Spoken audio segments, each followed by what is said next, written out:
Okay, we are going to do a brief introduction to the concept of logic on this episode of Ancient Egypt and the Bible.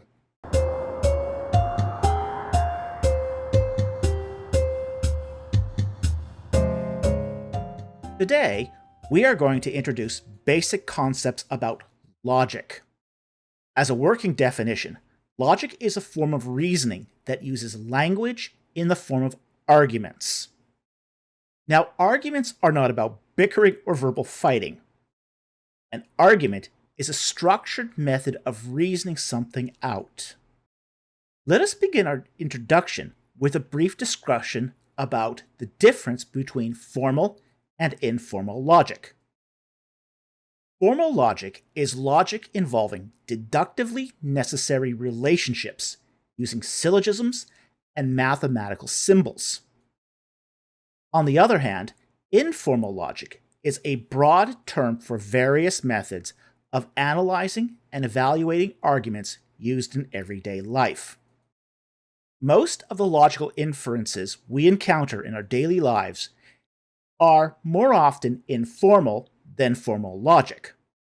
So for most people, learning about informal logical fallacies is more practical for examining arguments, which is why most of Logic Month will be dedicated to informal logic. However, we are going to restrict today's examination to logical argumentation and save more informal arguments for another time. With formal logic, arguments are generally organized into syllogisms that are made up of smaller statements called premises. Typical premises are usually one of three varieties: statements of fact, conditionals, and biconditionals. Although, there can be other kinds of premises once one gets into more advanced symbolic logic. Statements of fact, or just called facts, are simple assertions that are assumed or demonstrated to be true for the sake of an argument. Conditionals begin with a clause that usually begins with the words such as if or when, which is called an antecedent or protasis. This is followed by a consequent statement called a consequent or apodosis. A biconditional, on the other hand, is a structure of two statements connected by if and only if. A, if and only if B is exactly the same as B if and only if A. Pretty nifty, huh? Okay, now, once we start constructing syllogisms, we then have to deal with two concepts that can cause some people difficulties, and these are the notions of valid versus sound. For an argument to be valid means that if the premises of an argument are true, then the argument is structured so that the conclusion is also true. An argument that is sound, on the other hand, means that all the premises in an argument are true. Philosophers will say that sound premises have a veridical or truth value. So an argument can be valid without it being sound. Likewise, the premises of an argument can be sound without the argument being valid. Now we're going to take a few examples of arguments. The first argument is one that has sound premises and is valid. If Felix is a cat, then Felix has whiskers. Felix is a cat. Therefore, Felix has whiskers. So that is an example of an argument where the structure is valid and all the premises are sound. Now let's take a look at another argument where the premises are sound, but the structure is invalid. If Felix is a cat, then Felix has whiskers. Felix has whiskers, therefore Felix is a cat. In this particular syllogism, the premises are sound, but the argument is invalid. It has committed the fallacy of the converse, also known as affirming the consequent. In this particular case, Felix might have whiskers, but is not a cat. For example, Felix might be a seal, an animal also known for having whiskers. Another kind of formal logical fallacy is denying the antecedent. For example, if Felix is a cat, then Felix has whiskers. Felix is not a cat, therefore, Felix does not have whiskers.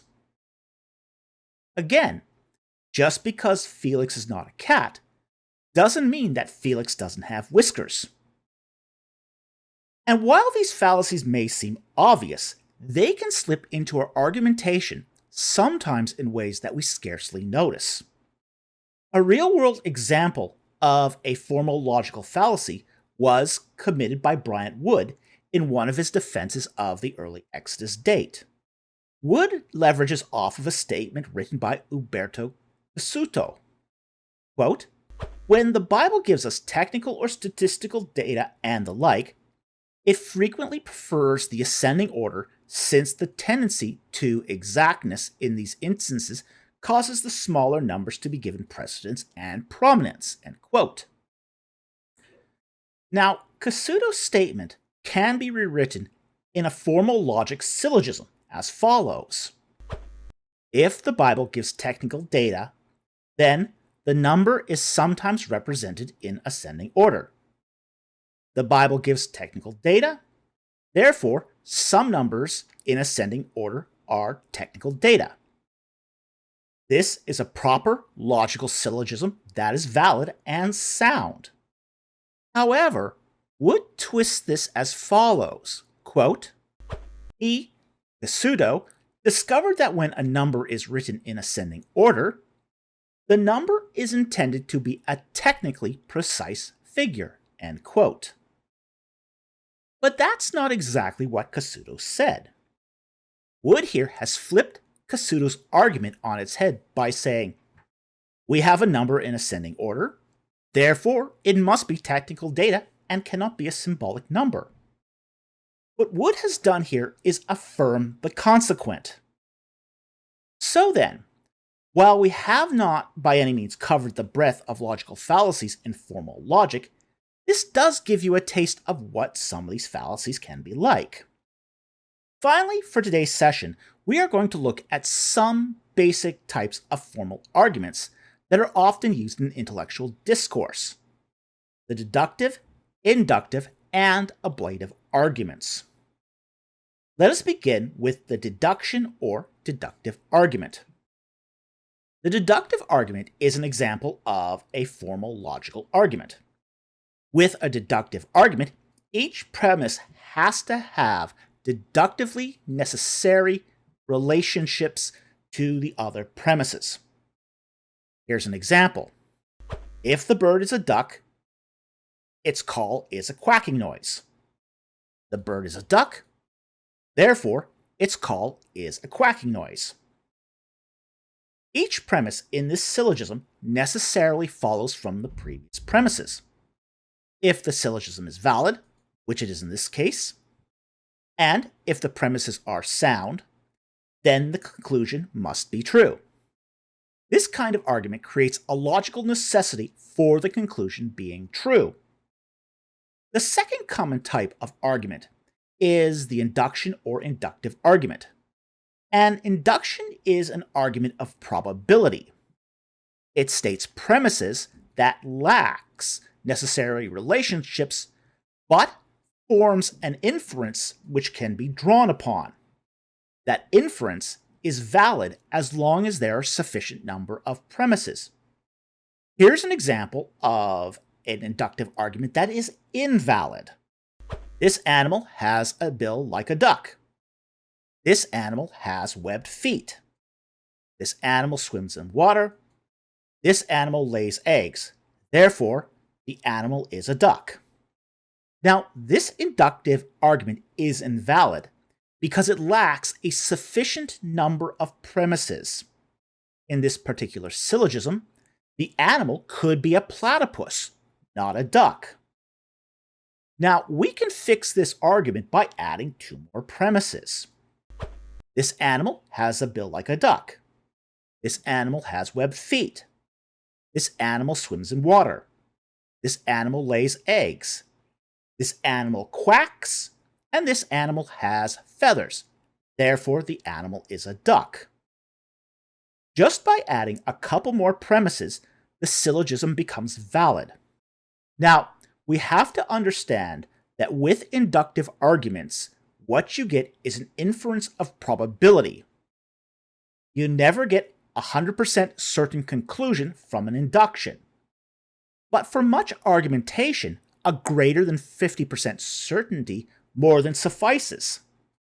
The other thing with an inductive argument is that you have to consider the widest possible scope of evidence and draw your conclusion based upon the preponderance of that evidence.